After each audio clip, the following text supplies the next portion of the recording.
भारत को चुनाव के लिए अमेरिका से फंड नहीं मिला, ट्रंप का झूठ साबित हुआ वादा। कहा था कि 182 करोड़ रुपए दिए। ट्रंप ने 18 फरवरी को पहली बार दावा किया था कि भारत में वोटर टर्नआउट के लिए यूएसएआईडी 182 करोड़ रुपए दे रहा था। अमेरिकी राष्ट्रपति डोनाल्ड ट्रंप का बड़ा झूठ सामने आया है। उन्होंने फरवरी में ये कहकर हड़कंप मचा दिया था कि उन्होंने अमेरिकी सहायक एजेंसी यूएसएआईडी ने भारत की चुनावी प्रक्रिया में दखलंदाजी की है।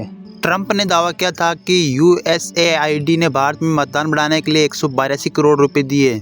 इस पर अब अमेरिका दूतावास ने स्पष्ट कर दिया है कि उन्हें ऐसा कोई फंड नहीं तो मिला और न उन्होंने किसी को दिया।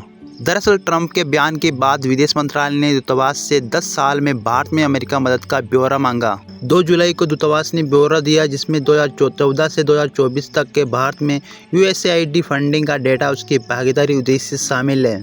दूतावास ने बताया कि इस दौरान कोई फंडिंग नहीं हुई। विदेश मंत्रालय ने गुरुवार को राज्यसभा में अमेरिका दूतावास के साथ बातचीत की जानकारी दी। यूएसएआईडी कैसे काम करती है? यूएसएआईडी देशों की सरकारों, एनजीओ, प्राइवेट सेक्टर और लोकल समुदाय के साथ काम करती है।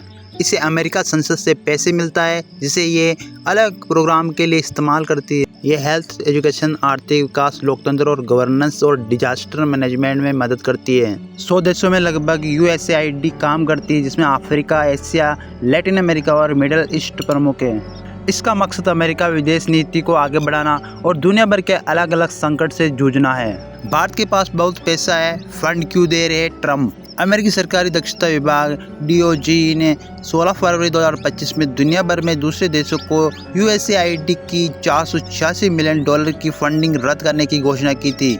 डीओजी ने कहा था कि इसमें भारत में मतदान प्रतिशत बढ़ाने के लिए 182 करोड़ रुपए फंड भी शामिल है। इसके बाद ट्रंप ने 18 फरवरी को कहा था कि भारत के पास बहुत ज़्यादा पैसा है। भारत दुनिया की सबसे अधिक ट्रैफिक लगाने वाले देशों में से एक है। खासतौर पर हमारे लिए। मैं भारत और उनके पीएम मोदी का सम्मान करता हूं, लेकिन 182 करोड़ क्यों दे?